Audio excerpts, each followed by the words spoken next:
Weng Salvacion Live, magandang umaga! Magandang umaga, Mike. Inendorso ni Parañaque Congressman Rolo Golas ang pagpapabilis na implementasyon ng master plan ng DPWH para sa komprehensibong flood control project sa Metro Manila na gagastusan umano ng 351.72 billion pesos hanggang sa 2035.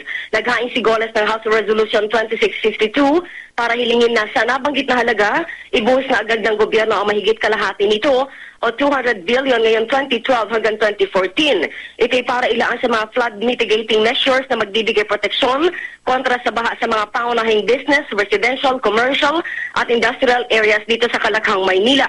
Ayon kay Golas, kung masusunod ang master plan ng DPWH, hindi pa rin ito tutugon sa agaran at kritikal na pangangailangan para labanan ang panganib ng pagbaha sa Metro Manila at karatig ng mga lalawigan dahil 20 taon pa bago matapos ang implementasyon nito.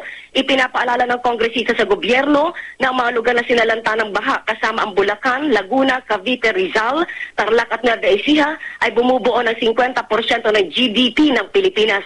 Kasabay nito ay minamungkahi ni Golas na gawing mabigat na krimen ang pagtatapon ng basura at pag-aralan ang mga teknolohiya para magamit daw ang baha bilang source ng tubig sa irigasyon, inuming tubig o kaya naman ay magamit sa produksyon ng enerhiya.